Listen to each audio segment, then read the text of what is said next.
J'avais refusé Paris une première fois. J'avais tellement le Paris Saint-Germain à cœur, si tu veux, et je voulais absolument gagner un titre. Il y a eu Ibra tout de suite, tu as eu David Beckham, tu as Oui, eu oui.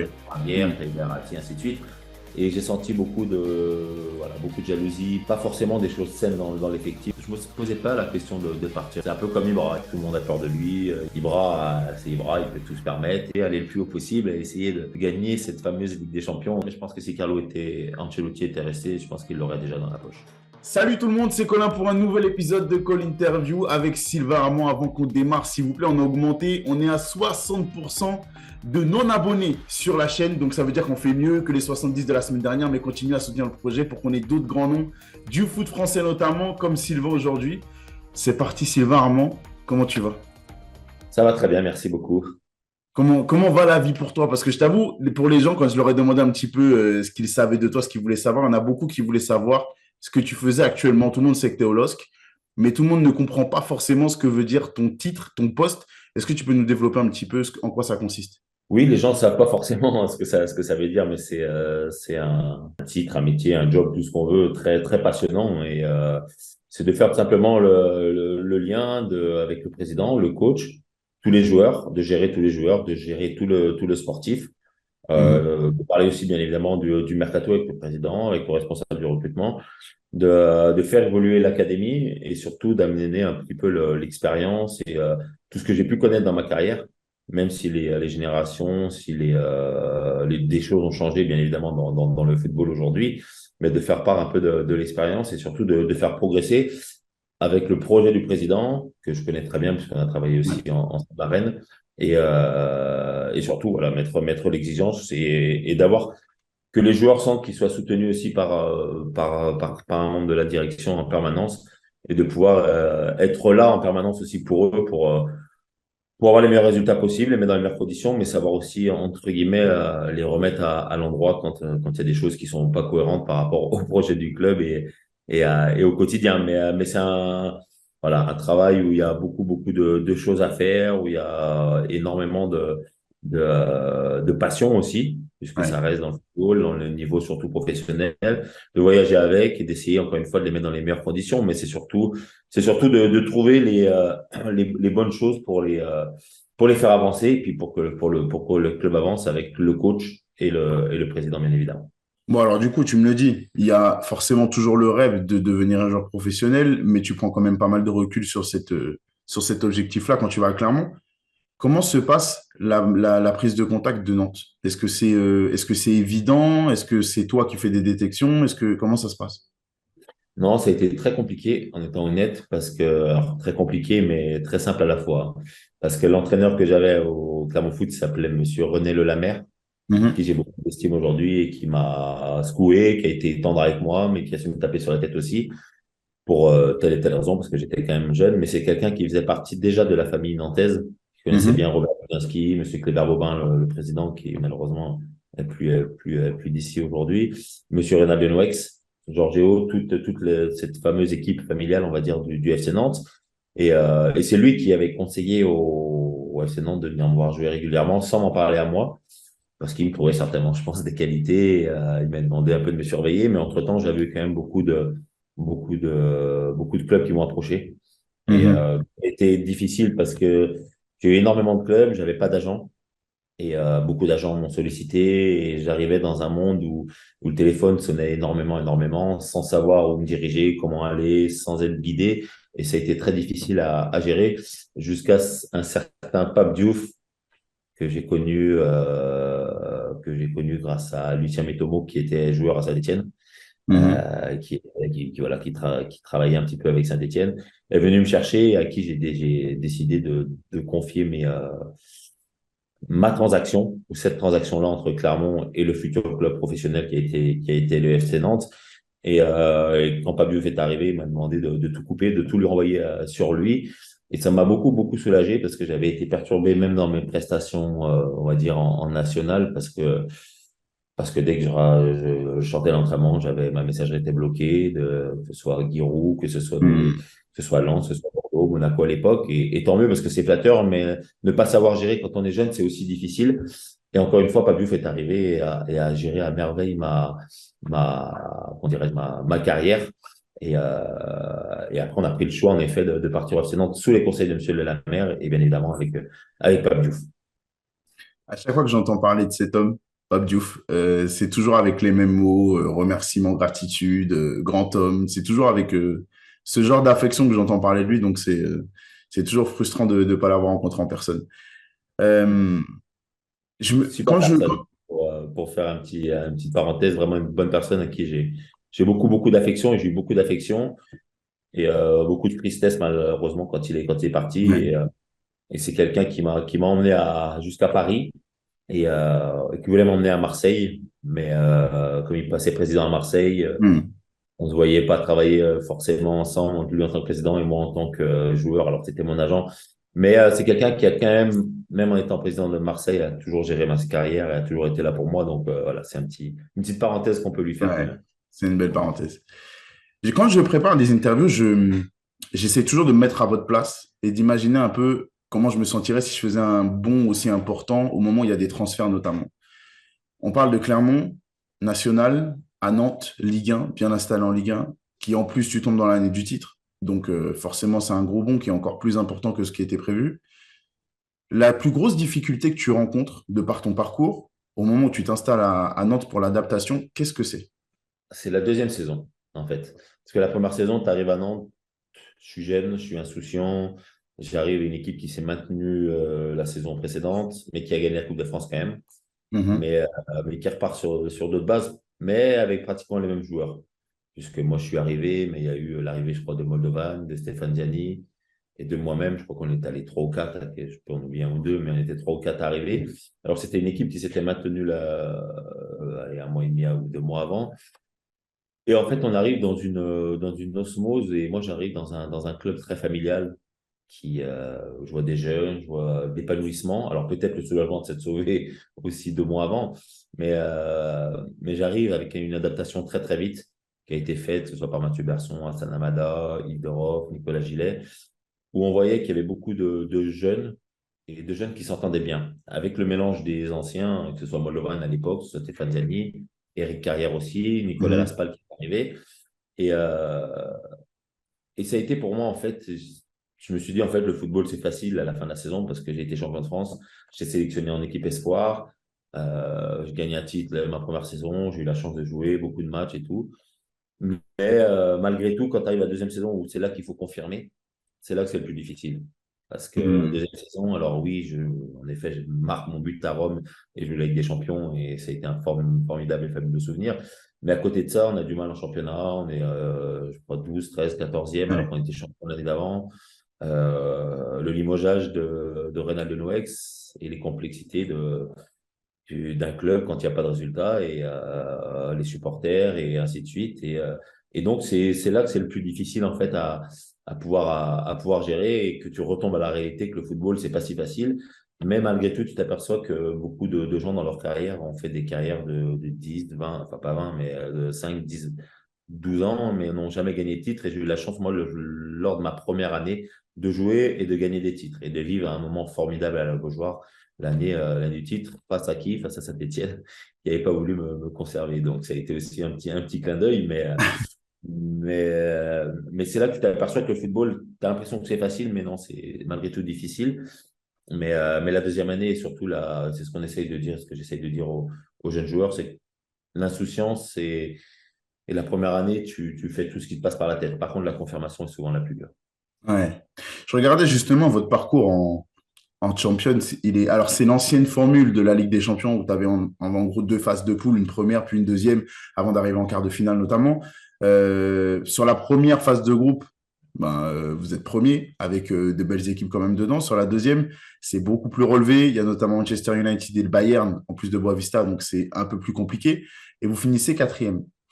Est-ce que, comme tu dis, le fait d'avoir gagné le titre avec cette équipe-là un peu insouciante euh, rend l'apprentissage encore plus dur dans le sens où bah, vous êtes attendu. Toi, la première année, je m'attendais, quand je t'ai posé la question, je m'attendais à ce que tu me dises, bah, le niveau de jeu, il est beaucoup plus élevé qu'en national, l'impact physique, tout ça. Finalement, tu m'en parles pas du tout, tu me parles beaucoup de psychologique et de confirmation. Sur le plan du jeu, il n'y a pas eu de souci pour toi? Non, parce que tu arrives dans un jeu où moi, j'étais déjà joueur à la base. Donc, tu arrives dans un club où, encore une fois, c'est jeune, où on te demande de jouer au ballon, de faire pas plus de 2 touches par match, de donner le ballon, de te déplacer. Donc, c'est des choses, des bases qui sont simples, en fait. Et quand tu joues avec des joueurs déjà confirmés, c'est toujours plus facile de t'entraîner, de jouer avec. À partir du moment où tu mets ton mental, ton exigence et ta rigueur, tu t'en sortiras tout le temps. Bien évidemment, il faut apprendre on va dire, sur le point tactique, sur le point même un peu techniquement, bien évidemment, parce qu'on n'est pas, j'étais pas encore fait à 100%. Mais, euh, mais sur la rapidité d'exécution quand tu as ballon, c'est là où tu apprends le plus. Et quand tu arrives tu fais 1 mois et demi de préparation avec le stage et tu vois à quel point Reynald Lenoir insistait sur le fait de jouer à 2 touches et même en match. Et je me rappelle qu'un match amical, quand on jouait très, très, très, très mal, on va pas se mentir, lors de la première mi-temps, en plein milieu du match, il a tout arrêté. Il est rentré sur le terrain. Il a dit s'il y en a un des deux qui joue à plus de 2 touches de balle, il sort.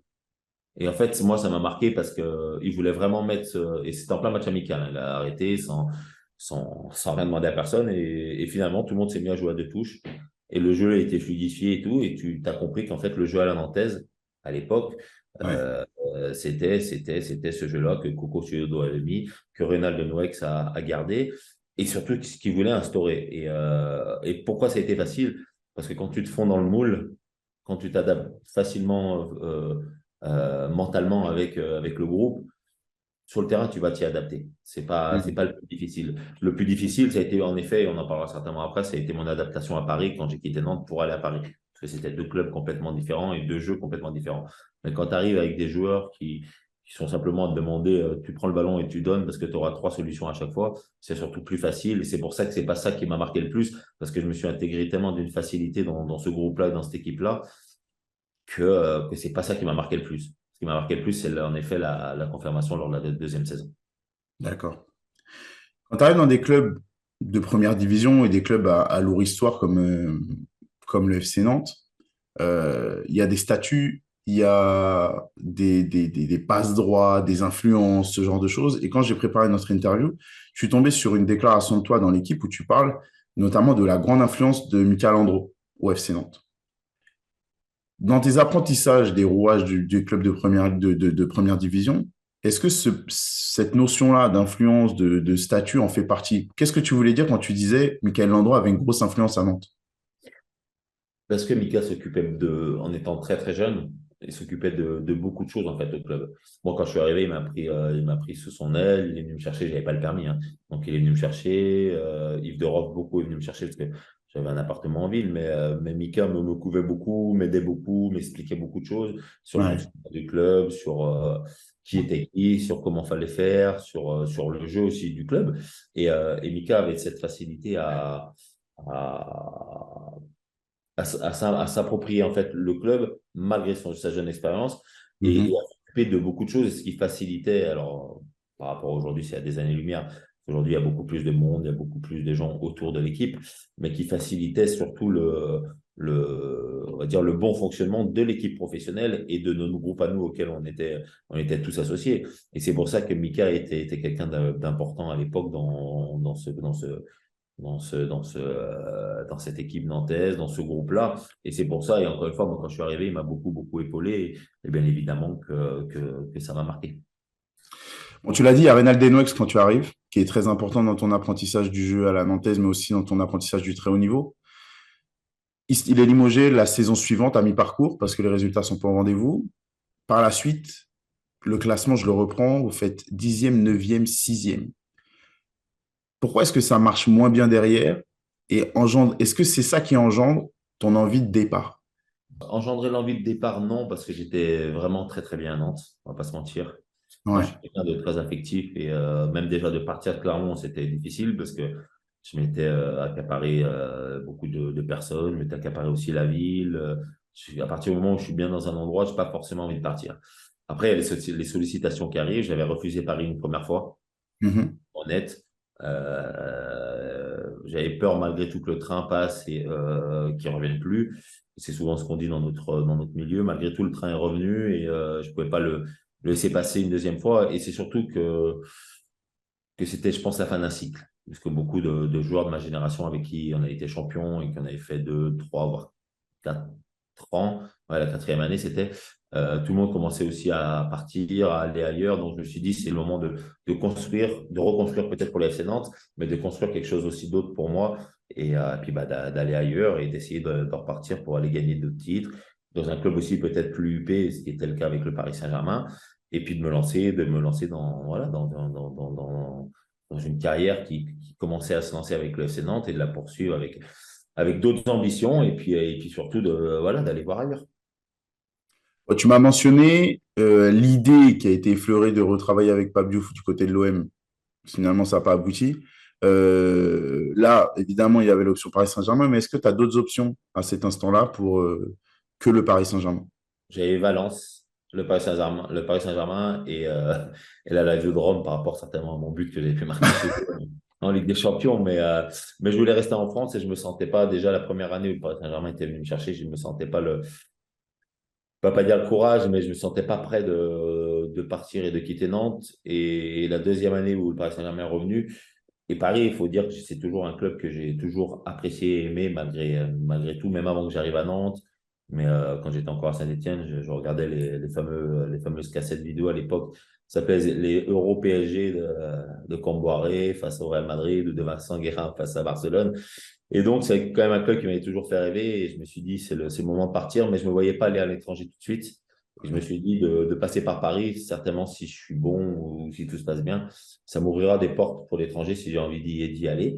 Et donc, j'ai choisi Paris tout simplement parce que voilà, c'est un club malgré tout qui me plaisait beaucoup, que j'avais un peu dans mon cœur quand même malgré tout. Et d'aller jouer au Parc des Princes, c'était aussi peut-être un rêve au fond de moi. Et donc, j'y ai été et j'ai signé là-bas. C'était compliqué au début, mais finalement, on a réussi à s'en sortir un peu plus tard. Je me rappelle très bien, tu dis c'est compliqué au début. J'ai grandi avec un père supporter du Paris Saint-Germain, donc forcément très influencé et supporter du Paris Saint-Germain aussi à mon tour. Et je me rappelle de tes débuts. Pourtant, il y avait eu un recrutement qui était ambitieux. Il y avait eu... Et moi, quand je me rappelle et je me souviens du sentiment de vous voir signer, toi, mais je pense aussi à Mario Yepes aussi qui avait signé, il me semble que c'est la même année. Et pourtant, il y a eu cette période difficile où je me rappelle que dans la presse, on t'a pas épargné. Il y a eu pas mal de critiques. Il me semble que le public aussi avait commencé à réagir un petit peu. C'est quoi la grosse différence? Tu as commencé à en parler tout à l'heure, mais c'est quoi la grosse différence entre une adaptation au FC Nantes et une adaptation au Paris Saint-Germain? Un club qui est beaucoup moins familial au Paris Saint-Germain qu'au FC Nantes, tout simplement. Moi, quand je suis arrivé au FC Nantes, il n'y avait aucune jalousie, rien qui pouvait laisser paraître euh, une non-envie en fait que je vienne. Je te parle de la part des joueurs. Alors quand je suis Mhm. arrivé au Paris Saint-Germain, si tu veux, ils venaient de finir troisième, il me semble. Donc ils jouaient la Ligue des Champions la saison Deuxième, je crois même. ou deuxième, voilà. Ouais.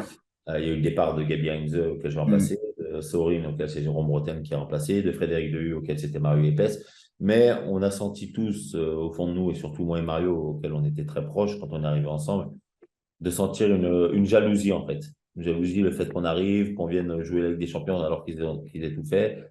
Certainement que d'avoir peut-être un contrat un peu plus que certains parce qu'on venait d'arriver. Et j'ai senti voilà, beaucoup de jalousie, pas forcément des choses saines dans l'effectif nous concernant. Et donc, ça n'a pas facilité du tout notre adaptation. Et quand tu arrives dans un club où tu sens que tu n'es pas forcément le bienvenu tout de suite, c'est pas Ouais. forcément évident de t'y adapter, surtout que tu sors d'un club familial à un club Mhm. qui est quand même le club de la capitale, où il faut des résultats tout de suite, où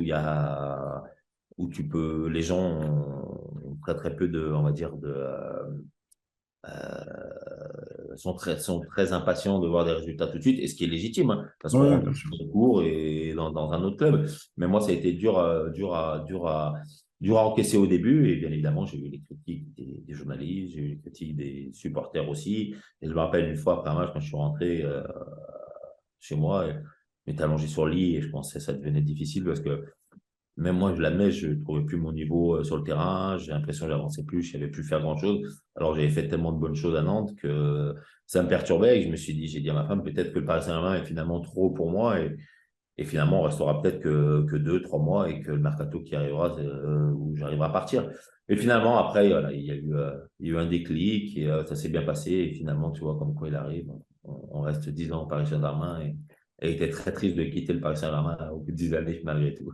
Ouais, je me doute que quand tu es en plein milieu de cette période un peu compliquée, tu te dis pas que tu vas faire 10 ans dans ce club et être aussi apprécié par les supporters et l'entourage.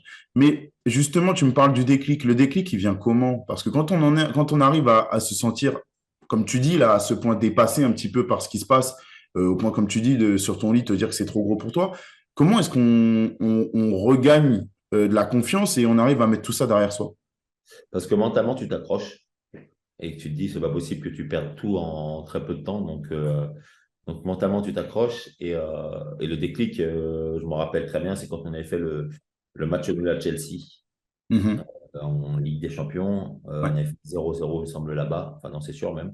Ou un partout, mais il me semble que c'était 0-0. donc c'est Où ça. j'avais été très bon et j'avais pris un vrai, réel plaisir depuis le début de saison sur un match de jouer et d'avoir été très libéré en confiance. Et ça m'avait en fait relancé mentalement, sur ma confiance, etc. Et ça a été ce déclic-là, je m'en rappelle beaucoup parce que ça avait été un moment important pour moi de retrouver, surtout dans un match de Ligue des Champions en plus, de retrouver une confiance et une aisance, si tu veux, sur le terrain, chose que j'avais perdue auparavant. D'accord. On t'a parlé de l'arrivée de Jérôme Roten. J'ai reçu Jérôme dans cette émission.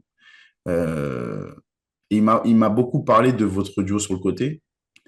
Le secret derrière cette entente-là, cette alchimie-là, parce qu'à l'époque, on n'avait pas autant de vues, on n'avait pas les réseaux sociaux, on n'avait pas autant de vues sur ce qui se passe en interne, sur les relations vraiment entre les joueurs. Est-ce que le secret de ce duo, c'est juste du travail? C'est une amitié, une bonne entente en dehors? Qu'est-ce que c'est? En fait, c'est tout parce que moi, je me suis toujours, si tu veux, engueulé avec mon milieu gauche. Parce que j'étais arrière gauche et mon milieu gauche, je me Hmm. suis engueulé à Nantes, c'était avec Stéphane Diani, auquel je suis resté très très proche, mais on se pourrissait pendant sur le terrain. On s'insultait parce que ou je jouais pas assez vite, ou moi je l'insultais parce qu'il revenait pas, ou ainsi de suite. Mais finalement, à l'extérieur, une fois que c'était fini, c'était fini. Parce que c'est le football qui veut ça. Quand tu étais compétiteur, tu peux t'engueuler, mais après, il faut savoir aussi faire la part des choses. Et avec Jérôme, c'était la même chose. Avec Jérôme, on était très proches. On faisait beaucoup de choses ensemble. On s'engueulait énormément sur le terrain. Parce que moi, j'ai doublé tout le temps. Il me donnait jamais le ballon parce qu'il faisait que centrer. Il avait un super pied gauche, et tant mieux.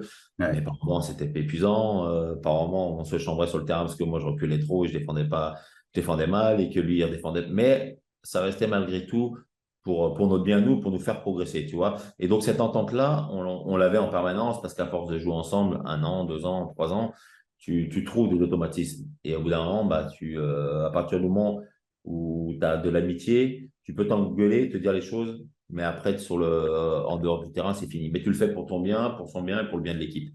Et c'est ça, en fait, qui avait marché avec Jérôme. Alors, je sais très bien qu'aujourd'hui, même sur AMC, il chambre beaucoup, mais ça reste bon enfant et je connais très bien Jérôme et sa façon de faire. Mais on a toujours été voilà, on s'est toujours apprécié, on a toujours fait des bonnes choses et que ce soit même les parties de tarot au vert ou des choses comme ça, on a toujours été quand même assez proches et on a toujours bien rigolé ensemble. Maintenant, après sur le terrain, c'est comme tout, hein, tu peux t'engueuler, tu peux péter un ouais, boulot bien sûr. à un autre. Quand il y a la compétition, quand il y a l'enjeu, quand il y a beaucoup, beaucoup de choses, c'est toujours différent, mais on a réussi à faire quelques années ensemble et on a passé malgré tout des bons moments, même si c'était pas le Paris Saint-Germain des Qataris. On va y venir. Justement, tu dis il est chambreur, il est aussi, c'est vrai, comme tu dis aussi sur RMC, beaucoup dans l'autodérision. C'est ça qui fait que je pense que le chambrage passe, c'est qu'on peut se foutre de lui aussi un peu. Exactement. Mais il faut qu'il Donc comme ça. l'encaisse. Il a plus de mal à encaisser que Ouais, je crois que c'est le cas de tout le monde. Bon, tu l'as dit, c'était pas le Paris Saint-Germain du Qatar et c'était pas le Paris Saint-Germain aussi flamboyant en termes de résultats que celui qu'on peut connaître aujourd'hui. Mais justement, quand on enchaîne des saisons à ce niveau-là, parce que je suppose que quand tu signes au Paris Saint-Germain, il y a quand même une envie de step-up, même au niveau du classement. On te vend un gros projet, c'est en tout cas ce que m'avait dit Jérôme Roten. Est-ce qu'il y a une lassitude qui s'installe au bout d'une ou deux saisons de voir que bah, c'est pas aussi fluide que ce qu'on pensait, c'est pas aussi haut niveau que ce qu'on espérait? Est-ce qu'il y a un doute de ce côté-là ou pas, toi? on t'expose le projet du Paris Saint-Germain, de ce que veut faire le club, de gagner des titres rapidement, d'être champion de France rapidement, et tu vois que ça marche pas la première saison, que tu galères sur le plan personnel, que tu galères à l'intégration, que tu vois que ça a été difficile. La deuxième année, bah, ça vient pas encore, bah, finalement, t'as pas les joueurs non plus appropriés forcément pour gagner, pour aller Ouais. là-haut, même si tu as recruté Bonaventure Kalou qui sortait je crois, d'être meilleur joueur de Ligue 1. Mais il faut savoir que le Paris Saint-Germain est un club particulier. Et quand j'ai vu Bonaventure Kalou galérer au Paris Saint-Germain alors qu'il venait d'être meilleur joueur de Ligue 1 la saison d'avant avec Auxerre, et là, le mal qu'il a eu à s'adapter, c'est là que tu t'aperçois que quand tu sors de chez toi et que tu arrives au Paris Saint-Germain, qui est un club autre que les autres, il faut avoir un mental, un caractère et une force pour pouvoir y résister, pour pouvoir tout de suite retrouver ton niveau pardon, qui est pas, qui s'avère pas aussi facile en fait qu'on ne le pense. On pense que Ouais. quand tu vas déménager, d'aller d'un club à un autre, ça va passer et tout ça, mais c'est compliqué et c'est là que tu t'aperçois finalement que c'était pas un mensonge sur le projet, sauf que les joueurs ont du mal à s'adapter. J'ai vu passer des tonnes de joueurs. Ça a été très compliqué. Alors, on a eu la chance de faire la Coupe d'Europe souvent en gagnant des titres, et notamment contre la fameuse finale en 2006, je crois, contre l'Olympique de Marseille, qui était fabuleuse à gagner, de gagner la Mhm. Coupe de la Ligue, de regagner une Coupe de France par-ci, une Coupe de la Ligue, mais de jamais gagner le titre et de jamais être régulier en championnat, ça a été pour moi le plus frustrant, en fait. D'accord. Ouais. Et malgré tout, j'ai eu la chance de gagner ce titre auquel qui me tenait vraiment à cœur. C'était quand les Qataris sont arrivés. Et c'était malgré tout peut-être ma seule solution de gagner ce titre avec Carlo Ancelotti. Et on a réussi à l'avoir. Et vraiment, au fond de moi, ça m'a fait un plaisir immense de gagner ce titre avec le Paris Saint-Germain depuis tant d'années et surtout d'avoir gagné tous les titres possibles avec le Paris Saint-Germain en ayant fait 10 ans. Donc c'est super difficile en fait, d'arriver dans un club qui est compliqué et on le voit aujourd'hui à l'OM. L'OM, c'est un club où il n'y a pas les Qataris, où il n'y a pas un grand investisseur, où tu n'as pas des grands joueurs enfin, tu as des bons joueurs et même certains grands joueurs, hein, on va pas se mentir. Mais à Paris Saint-Germain, dès que les Qataris sont arrivés, tu as eu Ibra tout de suite, tu as eu David Beckham, tu as Ouais, eu ouais. Javier, Mhm. tu as eu Verratti, ainsi de suite. Ils ont gagné tout de suite. Aujourd'hui, l'Olympique de Marseille, ça fait combien de temps qu'ils n'ont pas été champions? Ça fait un bail, même s'ils peuvent avoir de l'argent, même s'ils peuvent avoir un actionnaire qui est fortuné, et ainsi de suite. Tant que tu n'as pas des grands joueurs et que ces grands joueurs te montrent l'exemple, l'exigence qu'ils ont connue dans les pays étrangers, c'est très, très difficile. Et en France, on a eu beaucoup de retard par rapport à ça. Quand tu me dis que tu vois arriver Bonaventure Callot et galérer, est-ce que entre vous, quand vous êtes en train de vivre cette période de dure un petit peu les uns après les autres ou même en même temps, est-ce que vous avez un échange par rapport à ça? Vous en parlez du fait que, tiens, au Paris Saint-Germain, c'est un peu plus compliqué quand j'étais à Nantes, au Auxerre ou autre, ou pas du tout? Est-ce qu'on est tellement dans la tête dans le guidon qu'on ne prend pas le temps de prendre ce recul-là? En fait, pour être franc, comme j'ai galéré la première année pour m'adapter, euh, j'ai pas voulu que les saisons qui suivaient, que ce soit Grégory Coupet, que ce soit Ludo Giuли, que ce soit Jérémy Clément quand ils sont arrivés, ou Bonaventure Caloura, ainsi de suite. C'est là que j'ai instauré ces fameux barbecues auxquels tout le monde parle, ok, et c'est très bien, hein. Mais j'ai instauré ça parce que je voulais intégrer vite les autres joueurs pour pas que le club perde de temps, pour pas que nous on perde de temps, et pour qu'il y ait une osmose entre joueurs et même entre femmes de joueurs, si tu veux, pour qu'il y ait une adaptation qui se fasse rapidement. Et parce que je me mettais à la place des joueurs qui allaient arriver et je voulais pas qu'ils vivent, moi, l'intégration que moi j'ai eue ou qui a été très Hmm. compliquée. Et dans le Hmm. groupe où tu sentais qu'on disait bonjour, mais il y a beaucoup de jalousie, chacun avait son ego et c'était compliqué. Et ça m'a tellement marqué que je m'étais dit, bah voilà, maintenant, à chaque fois, à la fin pratiquement du mercato, bah, je vais réunir tout le monde à la maison, on va faire un truc ludique pour pour qu'on puisse parler. Et c'est dans ces moments-là, malgré tout, c'est pas aux mises au vert ou dans les stages, bien évidemment, que ça compte. Mais quand tu es à l'extérieur et tu t'évades un petit peu de l'hôtel, des stages et ainsi de suite, tu réunis tout le monde, c'est là que ça te permet de connaître les gens et d'adapter les gens au plus vite. Après, c'est pas ça qui va te faire gagner des titres, c'est pas ça qui va te faire non plus forcément avancer la machine, mais qu'au moins tout le monde soit adapté et après, bah, le niveau, tu le retrouves pas. Le Parc des Princes, Hmm. c'est quand même un public qui était difficile à l'époque. C'était un stade qui était mythique et qui était impressionnant aussi quand tu arrivais pour y jouer, que tu sais que tu n'avais pas le droit à l'erreur. Donc, tu as tout ça qui rentre en compte. Mais au moins, ces fameux barbecues, encore une fois, c'était surtout pour le bien de tout le monde, pour le bien de Ouais. l'équipe. pour l'adaptation des femmes, pour l'adaptation des joueurs. Et oui, en effet, après, ça s'est resté, ça m'a poursuivi parce que j'ai jamais changé mon fusil d'épaule. Et je l'ai fait en permanence, et que ce soit avec Ancelotti, que ce soit Ibrahimovic, que ce soit avec Beckham, que ce soit avec même certaines personnes que je faisais venir de la,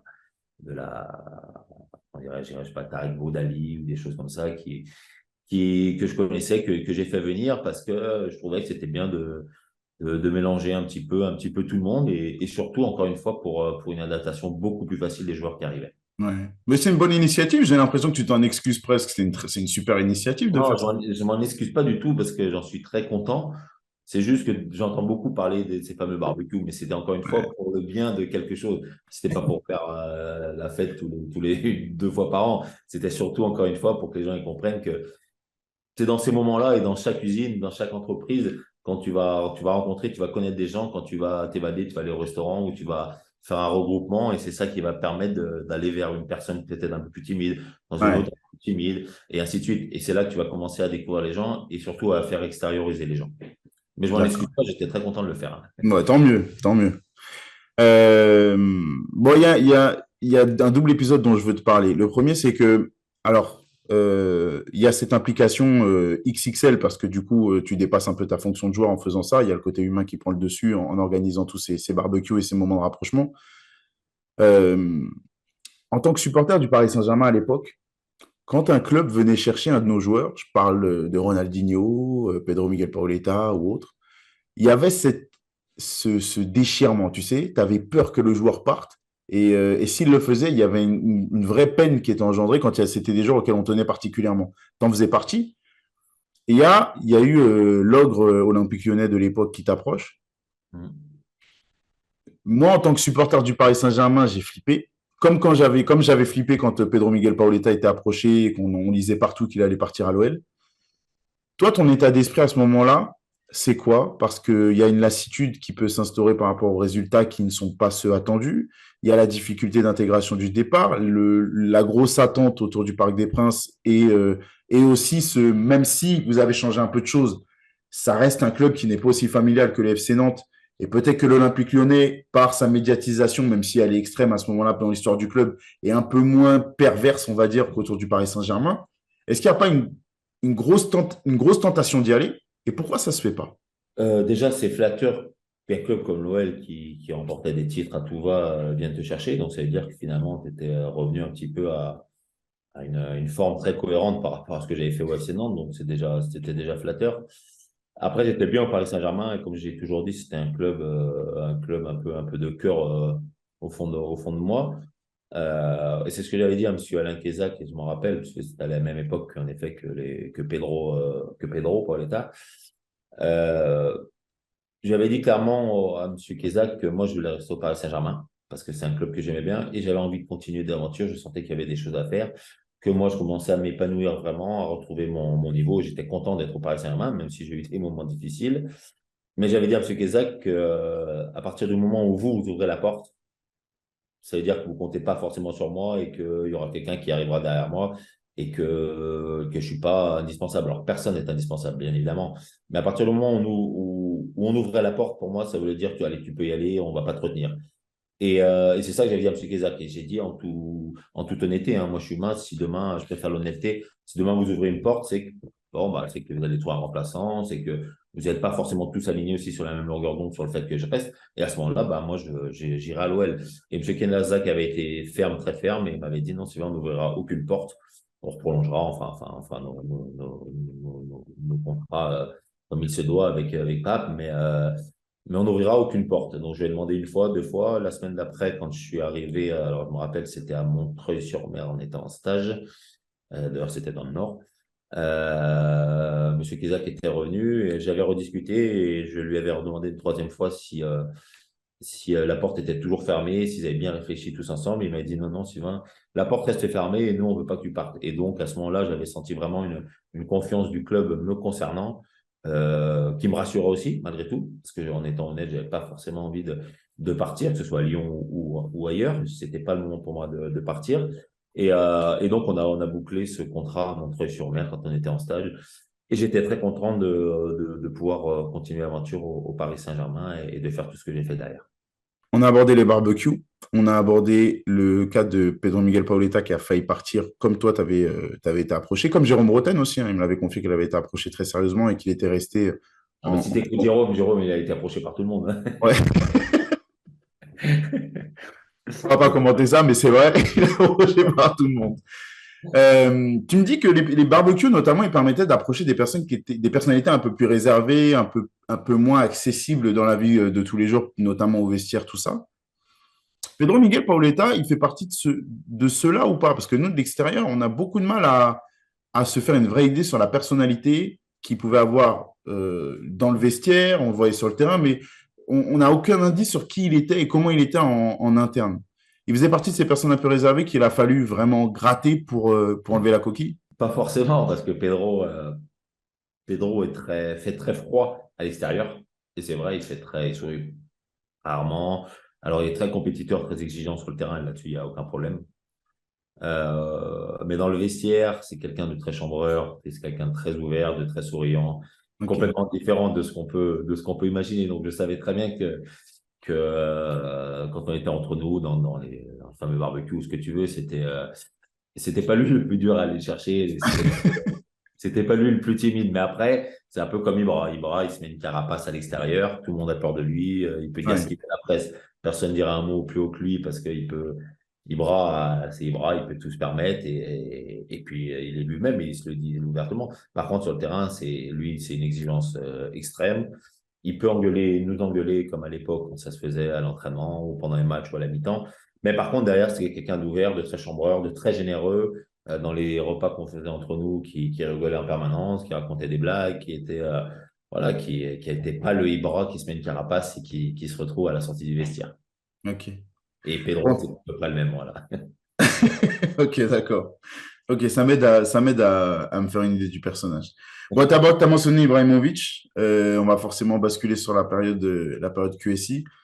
Comment tu vis, toi, cette transition? Parce que ce soit dans cette émission ou ailleurs, j'ai tout entendu. C'est facile, c'est positif, c'est de la qualité et surtout, on nous apprend la vraie exigence du très haut niveau, comme tu l'as dit tout à l'heure. Mais on a aussi entendu, c'était difficile parce on était pris de haut. Il y a eu des vraies altercations dans les vestiaires pour parfois remettre les choses à leur place et gagner un peu de respect, notamment côté français. Comment tu as vécu, toi, la transition qui a été rapide et intense du PSG d'avant au PSG d'aujourd'hui? En fait, tu la vois pas trop venir parce que ça va à 2000 à l'heure. Ça Hmm. va à 2000 à l'heure, tu arrives en stage, je me rappelle, à Faro, au Portugal. Donc, QSI arrive, donc tu as Leonardo qui arrive pour la première fois, on le voit arriver à Faro, il prend la parole, c'était Antoine Camboré, l'entraîneur. Le discours de Leonardo, c'était d'y aller step by step, donc doucement, tranquillement, et finalement, donc, tu as deux joueurs qui arrivent, donc au début, je crois que c'était Kevin, c'était Jérémy Ménez, c'était Blaise, c'était bref.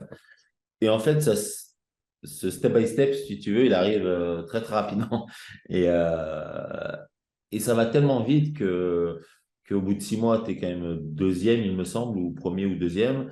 Je me rappelle, moi, je vois ça quand je suis chez mes parents à Noël et je vois sur une chaîne de sport, je vois que Comboiré est limogé pour l'arrivée de Carlo Ancelotti. Et on avait rendez-vous juste, nous, à l'aéroport pour partir, en effet, à Doha, au Qatar, puisque c'est là où on faisait où ils font même encore certainement les stages d'hiver.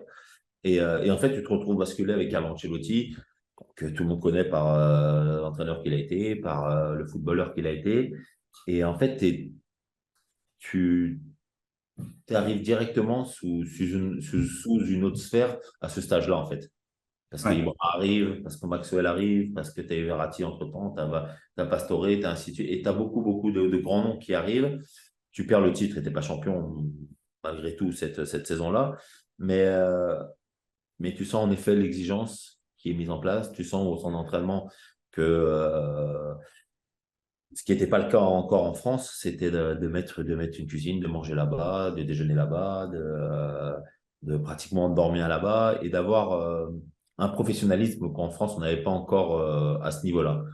Et puis le fait de voir au quotidien des grands joueurs se préparer, comment aborder les matchs, comment s'entraîner et surtout Nous, on arrivait, allez, 35 minutes avant l'entraînement, on se changeait, on s'entraînait, on était content, on rigolait, machin. Eux, ils arrivaient 1 heure et quart avant. Le rendez-vous a été donné beaucoup plus rapidement et beaucoup plus tôt avec Carlo parce qu'ils ont pris l'exigence et leur façon de faire de l'étranger. Et c'est là que tu apprends, en fait. C'est là que tu apprends. Alors oui, entre les Français les étrangers qui arrivaient, bah, il fallait que nous, aussi, on arrive à se faire intégrer, respecter, parce qu'on était quand même, nous, là, depuis quelques temps. Eux arrivaient, mais par contre, eux avaient déjà gagné des titres, avaient fait des grands clubs, avaient connu les grands joueurs, que nous, on n'avait pas tout ça. Et finalement, cette osmose, elle a réussi à apprendre en discutant, en se faisant aussi respecter, parce qu'il fallait aussi Mhm. avoir du caractère pour se faire respecter.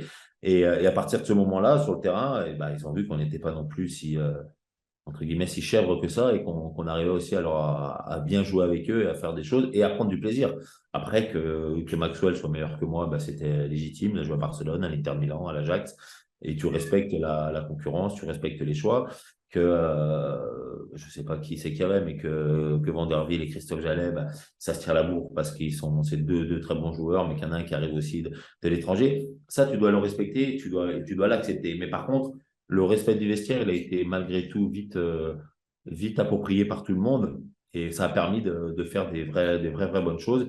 Et notamment de faire et je pense que c'est la meilleure pour le moment, à l'heure actuelle, la meilleure compétition en Ligue des Champions, où on se fait éliminer par le Barcelone en faisant 2-2 chez nous et un partout là-bas, et Ouais. avec grand désarroi, mais avec une fierté quand même d'avoir tenu le vrai gros Barcelone de l'époque que c'était et d'avoir fait vraiment de belles choses dans cette saison-là, avec le titre, je crois, qui suivait et ce fameux titre qui était tellement attendu depuis tant d'années et grâce à un très très grand entraîneur qui est Carlo Ancelotti.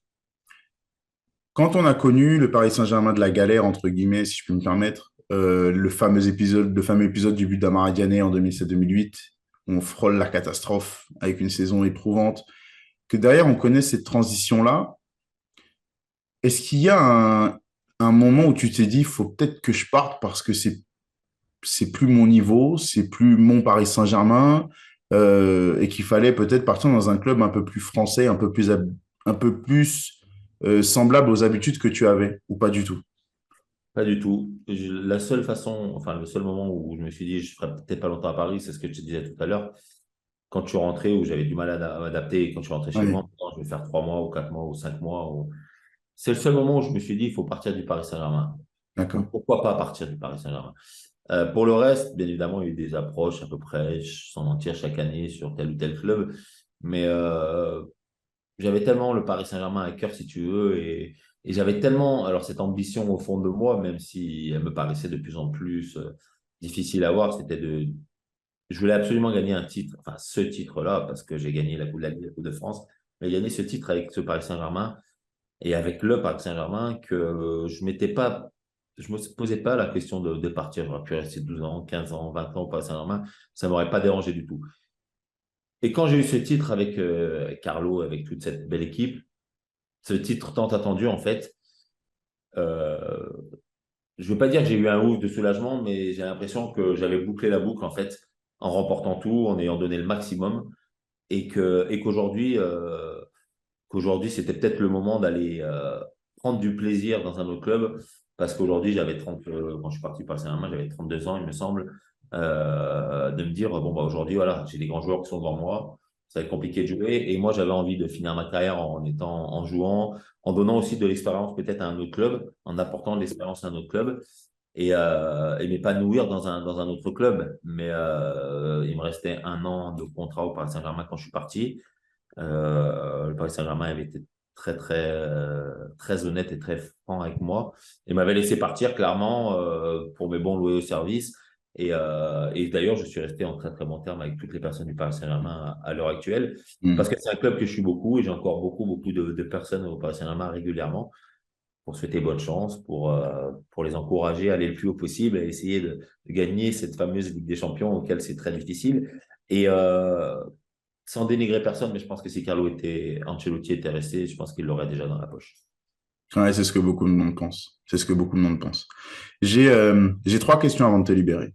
La première, elle est très rapide.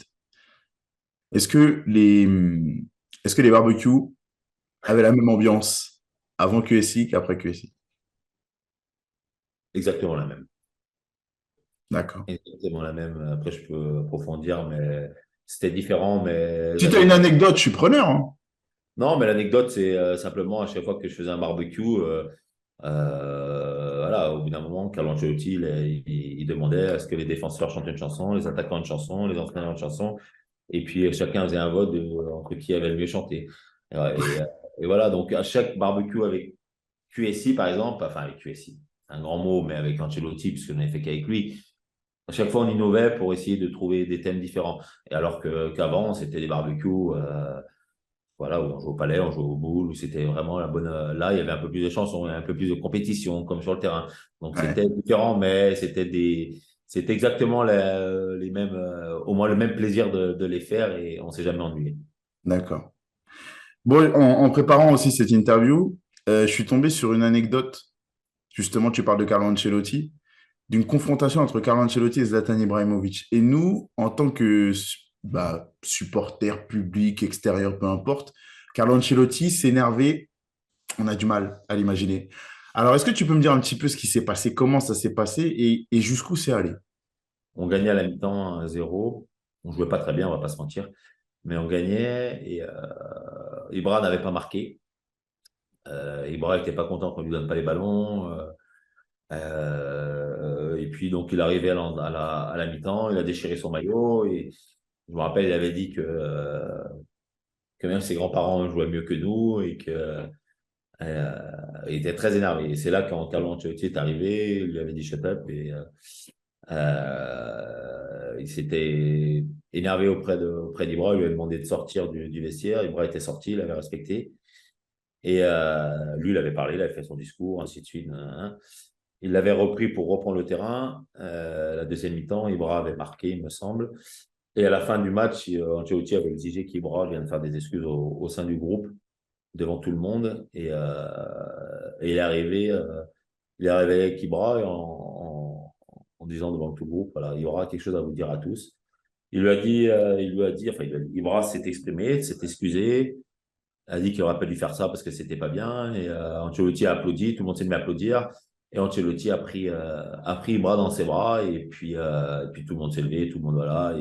Et c'est le fameux fonctionnement en fait de Carlo dans le management qui est très très bon et que même un joueur comme Ibra, c'est la première fois que je vois Ibra, je vais pas dire se rabaisser, c'est un grand mot, mais être à l'écoute en fait d'un personnage et d'un entraîneur. Et cet entraîneur, ce fut Carlo Ancelotti. C'est le meilleur que tu aies eu? Oui. À la façon dont on parle, on sent que c'est le meilleur que tu as eu dans ta carrière. Alors j'en ai eu deux. J'ai eu Reynald Noix, bien évidemment, Ouais. parce qu'il m'a appris énormément de choses, mais dans un temps, enfin dans une génération autre que Carlo. Mais ces deux entraîneurs-là m'ont vraiment marqué. Mais Ancelotti dans le management est quelqu'un de vraiment extraordinaire. C'est pour ça que tout à l'heure je disais que si Carlo était resté au Paris Saint-Germain, je Hmm. pense qu'ils auraient eu déjà la fameuse décima la fameuse Coupe d'Europe, pardon, dans les mains. C'est un beau lapsus, la fameuse décima, parce que du coup, il l'a Ouais, gagné ailleurs. exactement. Bon, ma dernière question, elle concerne Rennes. Comment on fait quand on a vécu une aventure aussi riche, aussi longue, aussi intense au Paris Saint-Germain, parce que tu es passé par tous les états, comment on arrive à rejoindre un autre projet? Comment on arrive à se relancer, parce que tu es quand même à un âge, tu as 33 ans au moment où tu quittes le Paris Saint-Germain, donc tu vas jusqu'à 37, bravo monsieur, mais c'est quand même un âge avancé, eux, dans le foot, en 3 ans. Comment on arrive à se replonger dans une autre aventure après avoir vécu tout ça?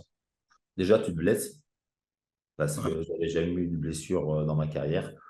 Et la première blessure que j'ai eue musculaire, c'était en arrivant à Rennes, parce que je pense que quand tu sors de Paris, c'est con, enfin c'est con, excuse-moi l'expression, mais c'est inconsciemment, toi, t'es plus dans un club Décompresse. à Ouais. pression, t'es compresse, t'es dans un club où et inconsciemment, hein, tu t'arrives, tu donnes tes conseils parce qu'on te demande beaucoup de choses. Tout le monde te parle et des bras et de Beckham et de machin qui Ouais. est passé, du titre. Donc, tu parles de beaucoup de choses. Tu te concentres sur le terrain parce que tu es compétiteur et tu veux jouer toujours pour gagner. Mais inconsciemment, je pense que tu te relâches à minima et donc tu te blesses. C'est ce qui a été mon cas moi personnel, comme c'était le cas de d'autres joueurs quand ils sont partis dans de grands clubs à des clubs un peu moindres. Mais tu t'adaptes au projet parce que tu es passionné de foot et parce que tu as envie Hmm. as envie de jouer, tu as envie d'aller jusqu'au bout de toi-même et 37, 38, 39 ans. Alors moi, c'était 37, pratiquement 38, mais j'en suis très content. Mais tu t'adaptes au projet, mais tu ne penses pas finir en fait comme j'ai fini. Et c'est ça Hmm. qui m'a un peu.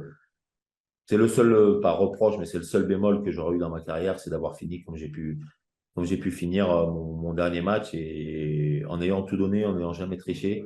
C'est là que j'ai trouvé un peu injuste, si tu veux, cette façon de faire de la part de M. Christian Gourcuff. Mais bon, ça, c'est autre chose. Mais le projet, tu te l'adaptes vite parce que tu es compétiteur, parce que tu es humain, parce que tu vas trouver d'autres personnes, tu vas découvrir d'autres personnes, une nouvelle région. Et puis aussi, un club qui a su grandir, parce que j'ai eu la chance d'être dirigeant derrière après ma carrière de footballeur, d'être dirigeant et de faire grandir ce club et de le faire revenir à la place où il devait être et surtout il a pratiquement jamais été. Et ça a été avec le président Olivier Létang une fierté de le faire. Sylvain, merci. Voilà. Avec plaisir. Merci, c'était passionnant. Je te félicitations encore pour ta belle carrière parce qu'elle était passionnante aussi. C'est gentil. Les autres, je vous dis à très bientôt pour un nouvel épisode de Call Interview avec d'autres anecdotes, d'autres invités incroyables. Et on va continuer ensemble parce que c'est comme ça qu'on kiffe le foot. Allez, ciao.